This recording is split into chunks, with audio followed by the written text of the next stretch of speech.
అతడు నన్ను ప్రేమించుచున్నాడు గనక నేను అతనిని తప్పించేదను. అతడు నా నామమును ఎరిగిన వాడు గనక నేను అతనిని గనపరిచేదను. Praise lord. ఈరోజు దేవుని వాగ్దానము. తేదీ మే 16, 2026. కీర్తనల గ్రంథము 91వ అధ్యాయం 14వ వచనము. అతడు నన్ను ప్రేమించుచున్నాడు గనక నేను అతనిని తప్పించేదను.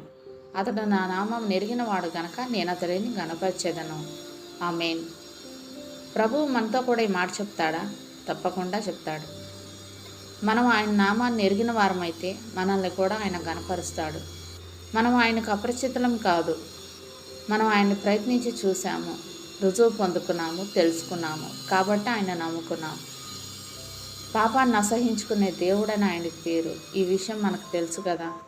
మనల్ని ఒప్పింపజేసే ఆయన ఆత్మ మనకు బోధించిన విషయం ఏంటంటే, ప్రభు దుష్టత్వాన్ని చూసి చూడనట్టు ఎప్పుడు విడిచిపెట్టడు. అంతేకాదు, ప్రభు మన పాపాలన్నింటినీ యేసుక్రీస్తు నామంలో క్షమించేవాడని కూడా మనకు తెలుసు. ఎందుకంటే ఆయన మన అపరాధాలన్నీ ఎప్పుడో క్షమించేశాడు. ఆయన పేరు విశ్వాస్యత అని కూడా మనకు తెలుసు. ఎందుకంటే మనం శ్రమల్లో ఉన్నప్పుడు ఆయన మనల్ని మర్చిపోలేదు. ఇలాంటి జ్ఞానం కలగడం దేవుని కృపావరమే.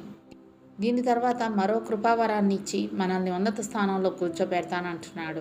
కృప వెంబడి కృప పొందడం అంటే ఇదే. దేవుడిచ్చిన ఈ వాగ్దానాన్ని స్వతంత్రించుకొని మనం ఆయన కృతజ్ఞతాస్తుతులు చెల్లించుకుందాం.